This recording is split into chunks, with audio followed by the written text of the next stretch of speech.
The kind of person that this approach works best for is the highly motivated, I think it works absolutely best with that difficult group of people who have a lot of psychosomatic symptoms, the people that used to be called hysterical. That is, they have a lot of mind-body information flowing, but they don't know what to do with it, so it comes out in the form of symptoms. So with these people, I immediately develop, it's almost a mantra, how I can help them convert their symptoms into signals that their body, mind-body is trying to, and what you tune into that pain and stay with it just for a moment or two, and let's see what you begin to experience next. So that's how these symptoms then do become pathways or signals for change. That's right. So after all, what is a symptom? In this mind-body point of view, a symptom is a mind-body signal that you have not been paying attention to. So the mind-body has to get louder and louder. Finally, it puts up a megaphone and it throws in so much stimulation, we call it pain or a headache or a stomach ache. But as you tune in with great receptivity, then the messenger doesn't have to shout so loud. So after a while, you just get a little twinge. Oh, maybe I have to start changing my behavior here because I'm doing the same old thing again. So the greater the symptoms, the greater the readiness for change? Yes, profoundly. Well, in a few minutes, we're going to watch you work with a young woman. Can you let us know what your goals were for this work, kind of to set up?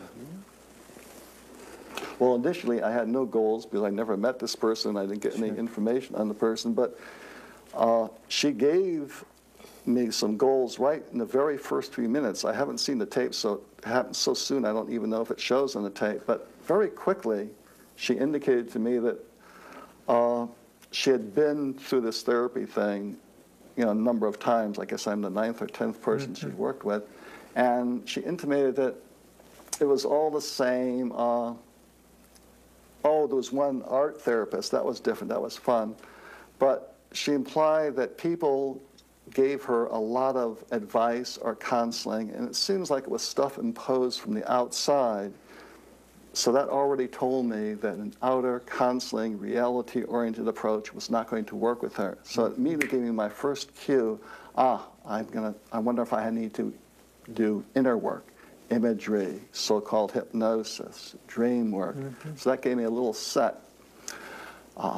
Then I would say I began exploring gingerly, what is going to be the access to her inner world, since the outer structures weren't working so well.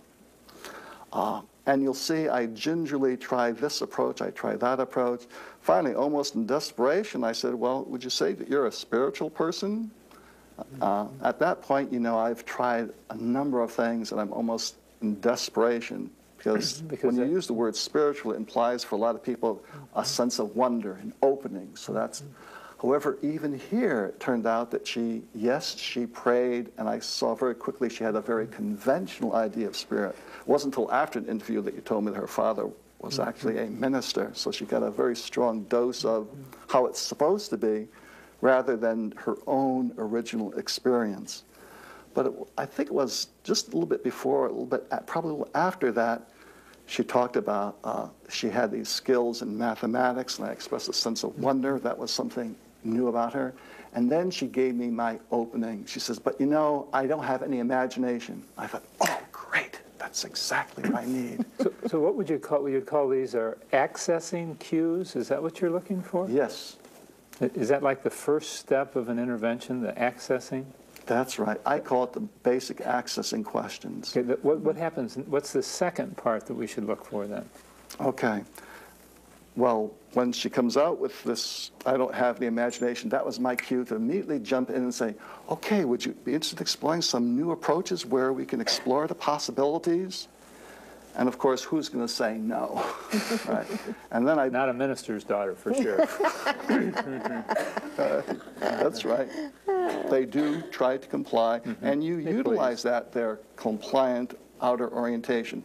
But you try to utilize it in a way that's unique and different. For example, ask someone to look at their hands almost as if they've never seen them before. Of course, that's an indirect suggestion for dissociation, but they don't know that. It immediately starts evoking a different kind of a mental set. And do they feel the same or different? Well, people don't usually tune into that. So I ask a series of basic accessing questions that the conscious mind does not know how to answer. The only way an answer can come is by tuning into the body sensations, feelings, in a new kind of a way, a kind of an original way. So I have many novel approaches. This novelty is what evokes that sense of wonder. Remember, that sense of wonder turns on the immediate early genes within a couple of minutes, and that starts the process of new cell development. And new learning. New learning. That's essence. Okay. Yeah. Okay. Well, this should be interesting. Yeah, let's get to it. Okay.